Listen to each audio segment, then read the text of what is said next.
What's up, aviators? Welcome to another episode of the Aviator's Guide. As always, I'm your host, Hollie Bellino. Thanks so much for joining me today. I thought I would sit outside because it's a lovely day today. Not as cool as I was hoping it would be by October, but at least it feels nice. And because I'm sitting outside today, you will be hearing some aircraft flying overhead because I'm close to a few airports. And one of those airports is a military airport, so you'll be hearing some of those really cool jets flying by every now and then. This is the second episode of my mini-series, Ways to Build Your Flight Hours. But I know you guys want that DPE episode, your Designated Pilot Examiner episode, and that will be coming out next week. And after that, we'll resume the mini-series of Ways to Build Flight Hours. Last week on this mini-series, I covered CFI, or Certified Flight Instructor, as a way to build your flight hours. It's a fantastic way to build your hours. I'm laughing at my dog that's in the background right now.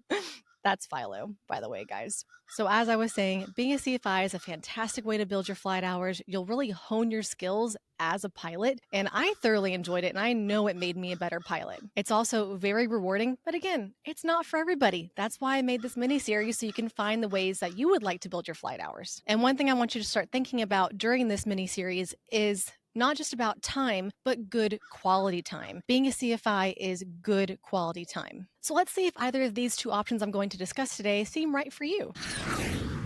These are two both different yet potentially fun ways to build your flight hours. Pipeline flying, or powerline flying, and being a skydiving pilot. Let's start with pipeline flying. So pipeline flying is really doing just that, flying over pipelines and sometimes power lines, 500 feet above the ground. You'll be taking pictures every once in a while maybe, and you may be flying 2 miles that day or over 50 miles that day, depending on your route. And again, you're searching for problems with the pipelines or the power lines. You're searching for any damage that has been done to them, any debris that has fallen upon them due to a storm, any current or potential leaks, any changes in the land such as land erosion, and even vandalism. And yes, just like everything, there are pros and cons to both of these I'm going to talk about. Some perks of flying pipeline is that you will not be flying in bad weather days. You don't have to fly IFR. You'll be flying VFR or visual flight rules all the time because you can't see the power lines when you're in the clouds. So you'll be doing a lot of low-level flying in good weather. You have to be. You could also potentially be making better money than if you were to be a CFI, depending on the company you go with. And just like you would if you were going to be a CFI, you will develop fantastic stick and rudder skills. And again, depending on the company that you work for, you will have more flexibility with your schedule. I know of a pipeline pilot who would work 2 weeks out of the month and then be off 2 weeks. As long as he finished his required routes, then he was done. So you really just fly as you need to get your routes done, but again, depending on the company. And what could be considered another perk, depending on your person, is that you might be flying alone. So some of you may find that disconcerting. Some of you may not like that. Some of you may enjoy flying by yourselves. You are your only responsibility. Some pipeline companies prefer you to fly with 2 pilots in the aircraft. So again, just depends where you go. But also flying solo could be a disadvantage. So let me tell you how by rolling into the disadvantages of being a pipeline pilot. If you're not flying with 2 pilots up there, you're not going to be able to develop your CRM, or crew resource management. And this is a downside because this is what airlines want to have established in their pilots that they're hiring. Also, if I were flying pipeline, I would like to have a second pilot in the plane with me because you're doing low-level flying, and that could be another disadvantage as well. When you're doing low-level flying, you have to worry more about terrain and obstacles, and if you're taking photos of the pipelines or the power lines, you're going to want someone else controlling the aircraft while you're focusing on that. Do you want to be taking a photo while flying the aircraft? What kind of bad situations could you see running into that when you're 500 feet above the ground? And yes, I know low-level flying sounds really fun, and it can be, but you have to be on top of your game and paying attention. And also, if you're flying low-level and you have to remain in VFR, what else do you think you could come across? Scud running. Scud running is not a safe practice, you guys. And as I told all of my private pilot students, if you do not think you can fly VFR, you should not be going. If you think it will probably be okay, should you be going? Really what scud running is trying to remain below the cloud level, and that could eventually lead you into marginal or IFR conditions. Not to mention, you could run into a CFIT situation, known as controlled flight into terrain. So just don't do it. Lastly, like I said, even though you get to fly VFR, a downside is no IFR. If you do want to go to the airlines, instrument is a critical topic that they want you to understand fully before they hire you. If you're flying VFR for 1 to 2 years while you're building your hours as a pipeline pilot, how do you think your instrument skills are going to be? You think they're going to be good?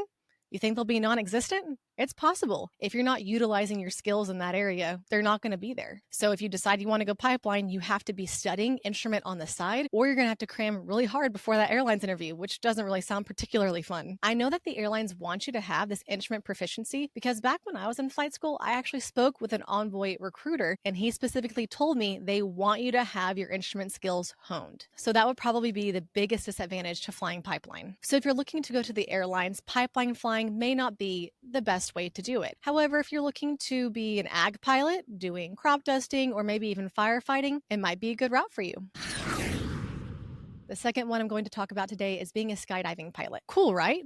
Cool vibes, cool people, cool environment. And even though it is different from pipeline, they're about the same pros and cons. A pro being single pilot only, but that could also be a con in that you'll be lacking your CRM, your crew resource management. Con, you will have no instrument flying because you can't drop off skydivers through clouds. That's illegal. So VFR days only, guys. So again, not honing in your IFR skills. Pro, you could again make more money than if you were being CFI. It depends where you are a pilot for skydivers. Another con, you're going to be doing the same thing every day. Flying up, dropping off skydivers, flying back down, picking them up, going back up and down, which may sound fun, but that also leads to a pro. You could get your landings down to a T. You should if you're doing that many landings in a day. Also, you'll get really good at balancing the aircraft because you'll have people jumping off from there, ruining your CG and hanging off the side, making it difficult for you. So you'll also hone in your stick and rudder skills just as you would as pipeline flying and CFI flying. And lastly, another big con if you want to go to the airlines is if you're staying at one airport, doing landings at that same airport all day, guess what you're not getting? Cross-country time. You know what an ATP minimum is for you to go to the airlines?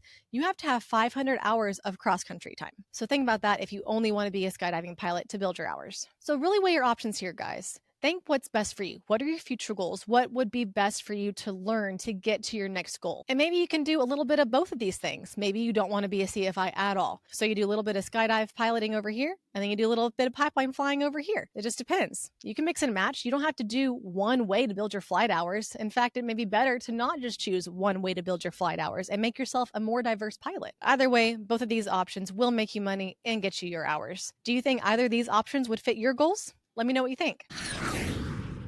To make sure you don't miss out on all the ways that you can build your flight hours, go ahead and like this video and subscribe to my YouTube channel for free. If you're listening to a podcast, then please rate, review, and follow my podcast. Thanks for your continued support, you guys. I appreciate all of you, and I'll see you next week for that DPE episode.